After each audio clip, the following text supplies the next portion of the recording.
Okay, so now I'm going to do sculpting the head. So for now I'm just going to wrap up the body with the bag. I'm not totally wrapping it, I'm not putting damp paper towels or anything, but just to get the general idea so it doesn't dry out too fast. So any other excess clay I'm also going to put in this bag. So again, if you work really slow, please do this all the time. It's just easier on yourself. Okay, so I'm going to pick up my head. I have my little bamboo skewer. I've got a nose.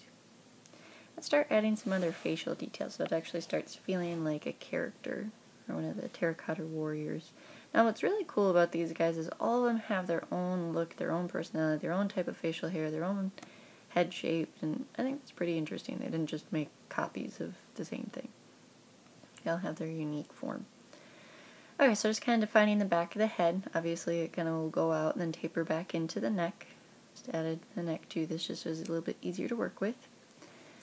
Just kind of defining the cheekbones again. Just kind of rounding out the head so it's not too squarish, but also establishing where kind of that hairline would be. Now, the face is kind of cut up into fourths. So if you put a line down the middle that goes down the nose, that's going to be the two hemispheres, the left and the right. And then cutting it in half again, the eyes actually sit about the middle of the head. Okay, so that's why I made those lines right about the middle. And then about a quarter of the way down is going to be the mouth, and then the ears kind of sit right about the eyes, and then at the base of the nose. Okay, there's lots of different references you can find on the internet too for facial dimensions and just getting everything feeling pretty balanced.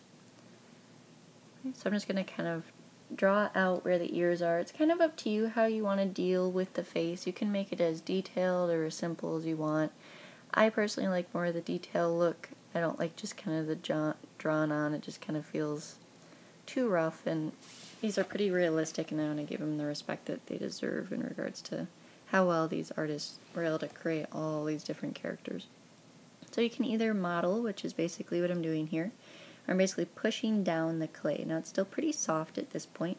And every so often I'll kind of scrape away, and that could make the features that you want. Or you can add on little pieces of clay like I did with the nose, so that way it stands out a little bit more. Now I decided I wanted to make them stick out a little bit more because the hair is pretty tight on the head, and I didn't want it to get too confused. So I'll just roll out little itty bitty coils. As long as it's soft enough, it should go on pretty easy. And I'll just kind of smooth them down. Just, again, using that bamboo skewer because my fingers are too big. Just using another tool. Your pencil would also work for this, especially for this little bit thicker mark. So if you still have like a number 2 pencil, that works too. And don't worry about the graphite getting on there because that'll just burn out anyways in the kiln. Because you guys will fire these. Well, I will fire them, but you'll have them fired so they won't be fragile and break. Just kind of modeling it. So I'll do this with both sides.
Alright, so just like with the ears, I'm kind of adding a little bit of a brow bone.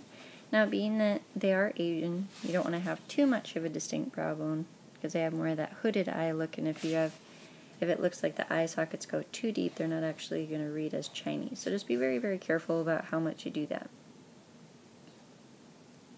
So I have them raised quite a bit, but then I'll go back and kind of smush them down with my fingers and just I also want to have a little bit so that way I can pull it down into other parts of the face, so that way it blends nicely.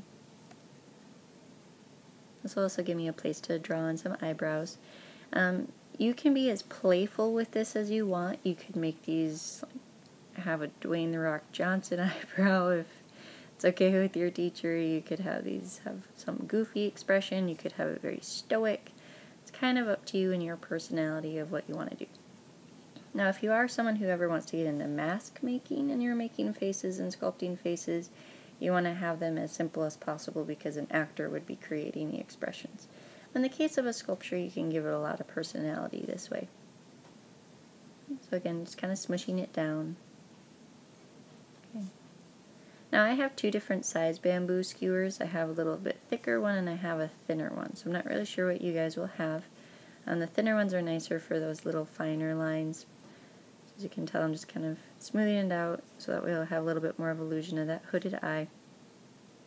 And then I'll go back in with my thinner one and establish a little bit thinner line. So I just kind of keep working with the face, adjusting it how I want, and then I'll add a little bit of hair later.